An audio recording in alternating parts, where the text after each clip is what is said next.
You're listening to 15-Minute Fundamentals, where we interview core contributors within crypto and together walk through the charts available on Token Terminal. In this episode, we discuss the basics of StakeWise, a liquid staking service for Ethereum 2.0 with co-founder Kirill. To cover the basics, staking on Ethereum is the act of depositing ETH into the Ethereum staking contract to activate validator software. Validators on Ethereum are responsible for storing data, processing transactions, and adding new blocks to the chain, which keeps Ethereum secure for everyone. And for providing this service, validators earn new ETH as rewards. Now, to become an independent validator, users need to stake at least 32 ETH. And while that might be quite a barrier for most users, not everyone needs to become an independent validator, as pooling solutions like StakeWise make it possible for users with less than 32 ETH to stake their assets, while also abstracting the technical complexity of running staking infrastructure. To describe the market opportunity here, there's currently over 15 million ETH staked, so around $21 billion worth, and staking rewards are currently sitting around a 5% APR,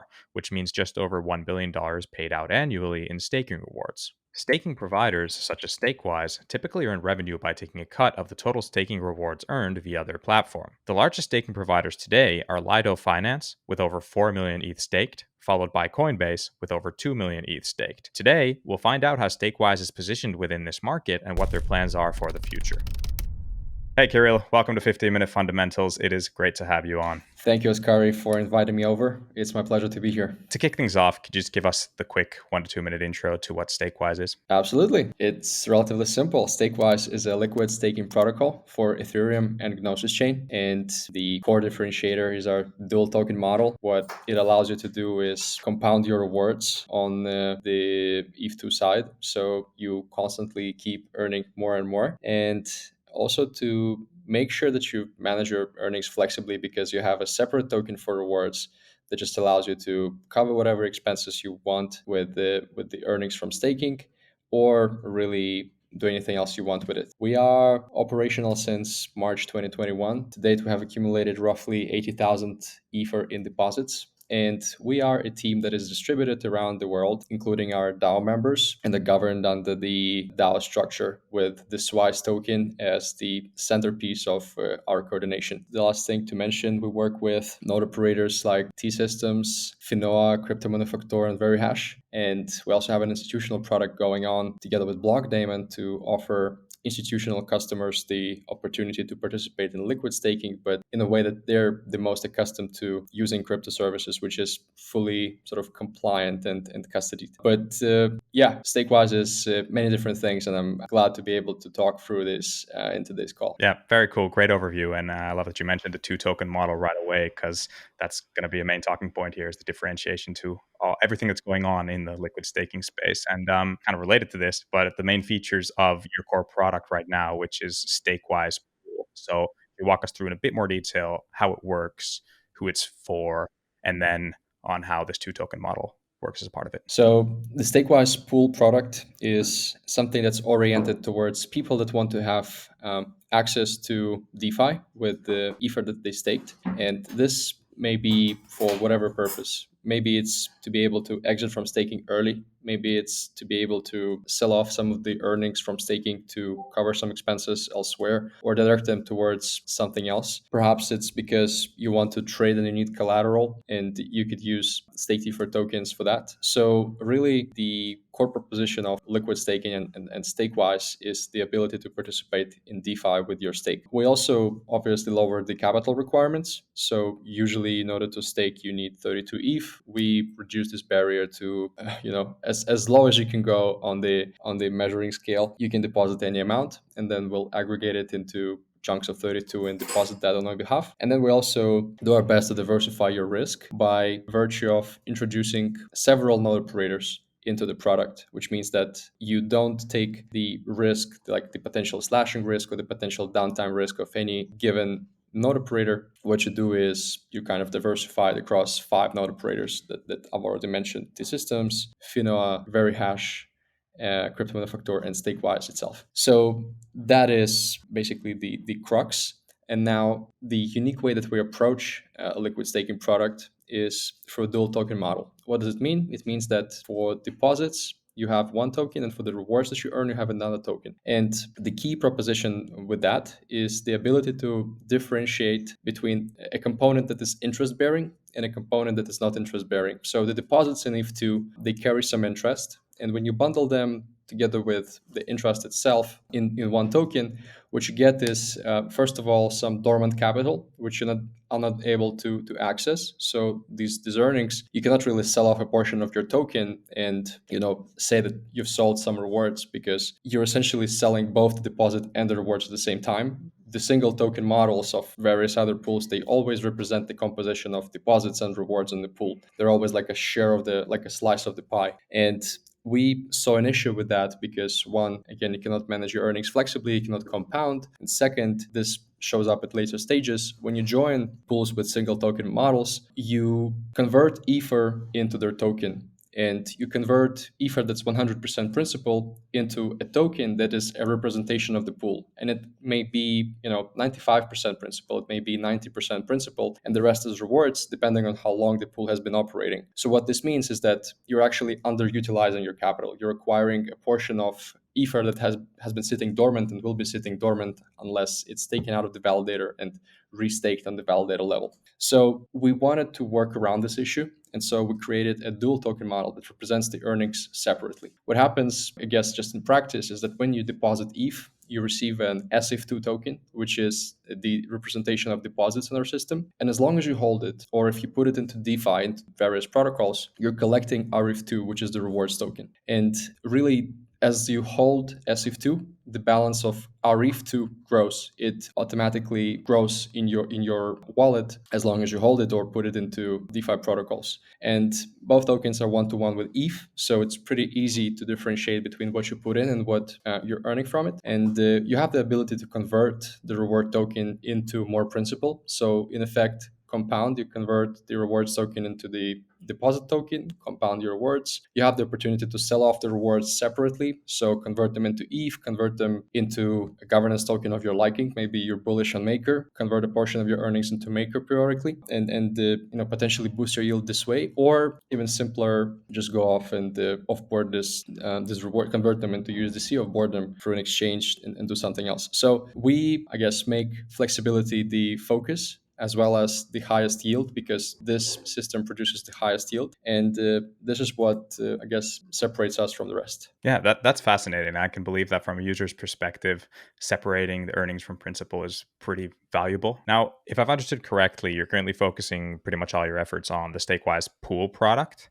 But I wanted to ask about a previous product called StakeWise Solo, which appears to be on hold right now. So what's the reasoning behind not having the Solo product active anymore? So when we just started offering our services, which was back in March 2021, we indeed had two products into which you could deposit. The pool is a product where you have tokenization and where you can deposit any amount. And then the Solo product is where you would essentially host your validators on our servers. And there is no tokenization. You provided your own withdrawal key, and essentially non-custodial staking, with the only point of custody is basically validator key on our servers. So this product started off as a means for us to grow the total value locked of the protocol, because it offered people that wanted to get exposure to staking but didn't want to, say, some people even don't like the risk of a smart contract, and so they prefer the completely non-custodial way of staking, so they would use Solo. The issue with Solo, however, for StakeWise was that once you lock customers in, so once they have staked, they cannot really remove their deposit because they don't have any tokens until withdrawals from ETH2 staking are enabled. And this means that if consequently you have to increase the price of the service, you're kind of screwing your customers over, because this is not what they signed up for. And once you increase the fees, they don't have the means to leave if they want to. And it happens so that when Ether appreciated considerably, let's say, for people to stake Solo has become more expensive. So the rate of deposits kind of dropped. At the same time, the initial cost that was set for the service, it still is for the first customers, 10 DAI per month per validator. It just kind of transpired that the product was not growing at the pace that we needed it to. And at the same time, when it was for the existing deposits, it was not earning all that much. And it unfortunately also required lots of, let's say, maintenance had we wanted to continue receiving deposits. And so we have made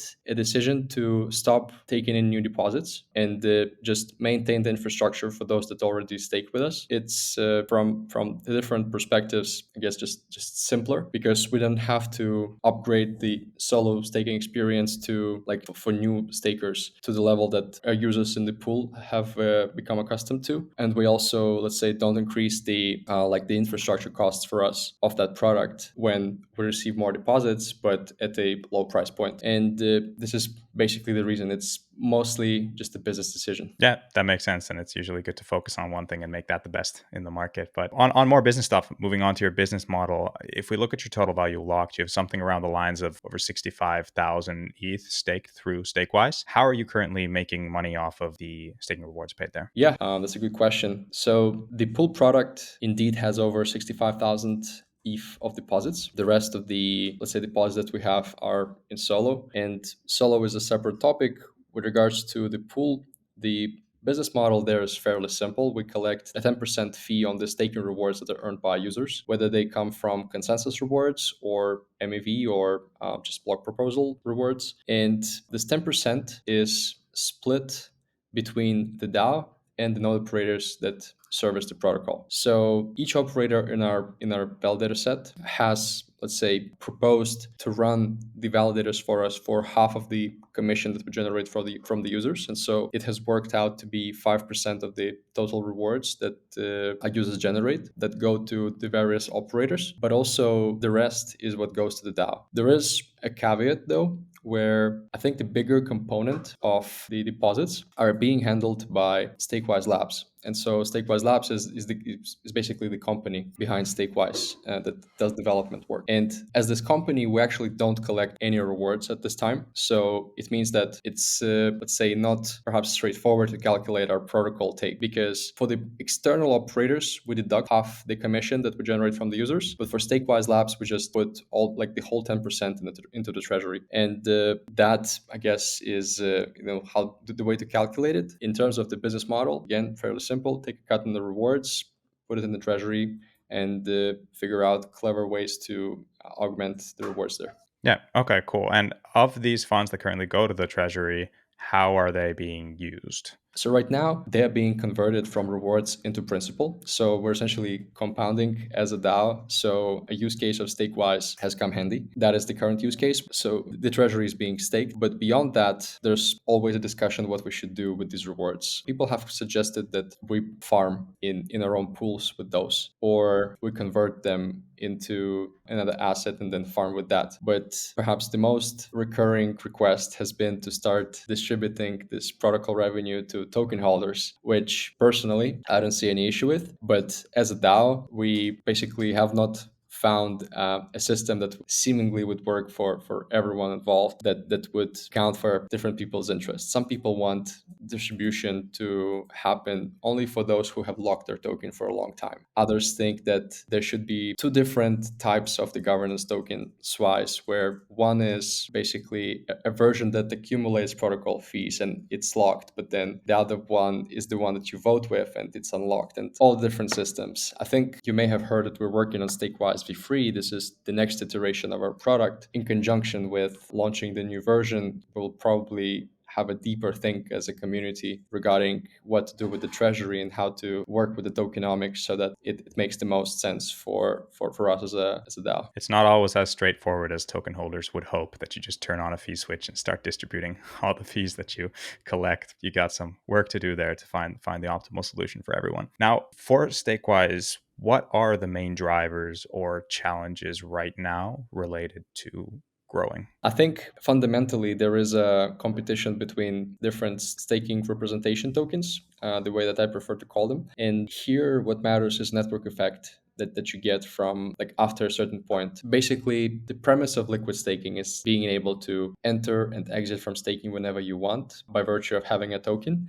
And this requires liquidity for the stake deferred token. There needs to be a secondary market. And if you look at the depositors into perhaps the biggest liquid staking protocols like Lido, you will see that a big component of their TVL is made up of very large deposits that at times exceed the size of our pool. And what this means is that these people that put such large amounts, they likely expect to be able to exit with at least a part of it, of this amount, and they would not be able to had they put the same amount into StakeWise, because our liquidity, like available liquidity for staked ETH, is considerably lower. And there's basically a network effect for liquidity in this space that means that the winners keep winning. So the way to, let's say, undo this dynamic is by finding ways to boost your TVL with a differentiated offering, perhaps find an untapped market, or find the means to create a flywheel between TVL and liquidity, so that you increase liquidity and then it begets more deposits and then it begets more liquidity and so forth. And StakeWise is looking into all these directions to solve the network effect challenge.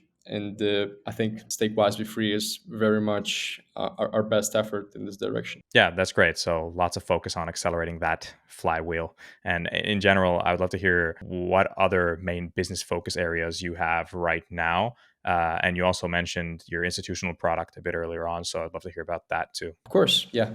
So the institutional product has been operational since early summer, and it is very business development heavy, actually, because it relies on approaching institutional customers with very high compliance requirements, and this takes time. Basically, they need to do their checks on their end, and they need to get familiar with the product, because oftentimes these are people that kind of shy away from high risk strategies. So and liquid staking, like traditional liquid staking, for them could be considered such a strategy like too risky. So they're looking for ways to reduce that risk, and institutional product is what provides them with an appropriate level of risk exposure. So we're working on increasing deposits into that product together with Blockdaemon, and it's basically gathering pace. There's plenty of, say, negotiations behind the scene, but as typically as with such things, at some moments when things do come to fruition, it results in large overnight increases in awareness about your product or its business metrics. So definitely working towards that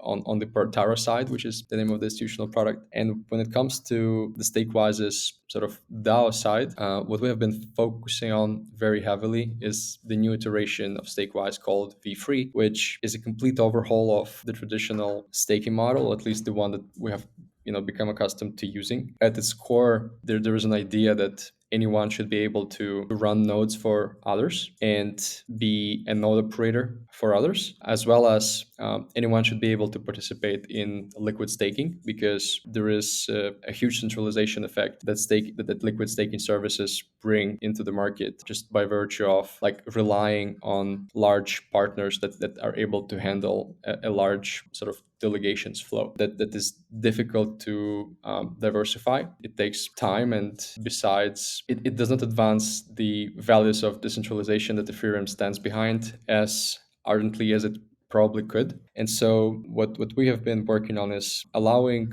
solo stakers to participate in liquid staking. So if you're currently staking from home, there's no way for you to access the liquid staking market. You cannot mint tokens against your node. And with StakeWise Be Free, you will be able to do so, because we essentially have a mechanism to allow that. But beyond just solo stakers, anyone can become a node operator in our protocol. Anyone can start receiving delegations from others. And the way that the stake deferred token that comes out of the staking process is, let's say, not affected by various participants, whoever they are interacting with this product, is by having over collateralization on the level of stake deferred token, which means that if you just, let's say, hold it, it has a buffer in form of collateral that would protect you as a holder of that token from slashing potentially incurred by the operator that is running the validator where this ETH is kept. And this really is a novel model where solo stakers can start liquid staking for themselves. They can accept delegations from others and run nodes for them. And people will be able to not put their validators or just in general deposit into services where there are only the largest of node operators. They will be able to prefer smaller operators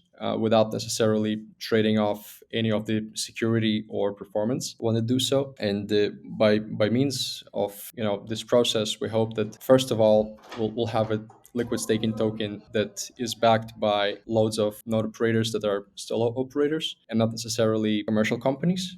And second, we want to have, I guess, a larger community, bigger DAO, and basically just more presence in the DeFi space by virtue of opening up liquid staking to solo stakers. We do hope to see the more people join our protocol to mint StakeDeFi tokens for themselves to enjoy all the benefits it offers, and by doing so, basically help create a more decentralized liquid staking service.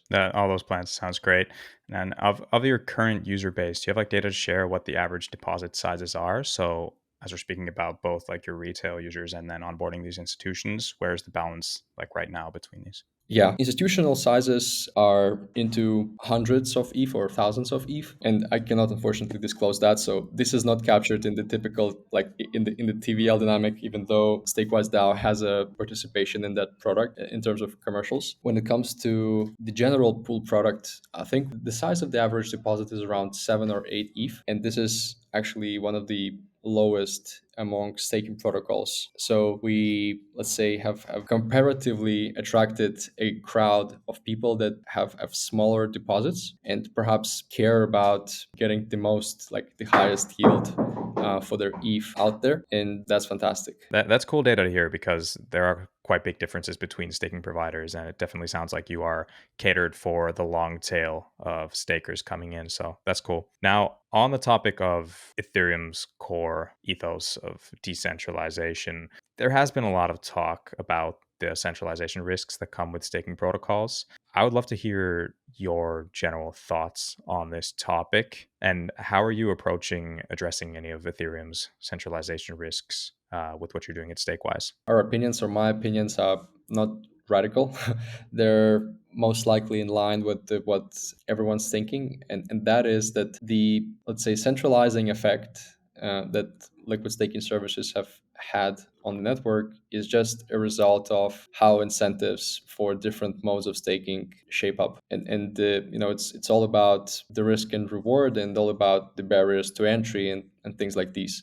So comparatively, if you're holding ETH, it's probably best from, let's say, the convenience perspective and the yield perspective to just put it into Lido or StakeWise or Rocket Pool and forget about it, or let's say get a token in return and go about your business in DeFi. And really, if you're solo staking, it means that you are not putting your ETH perhaps to the place where you get most capital efficiency from it. And let's say you're also taking on additional maintenance work, which is managing your node. I think that people who do solo stake, they are completely fine with doing the maintenance work. And I believe that they sort of advance the mission of decentralization. They take pride in helping the network remain decentralized. But at the same time, we see that there's no reason why more people couldn't be doing that if we slightly sort of leveled the playing field. And so in our opinion, in order for us to keep Ethereum decentralized, we as StakeWise and the broader community should work on creating appropriate incentives and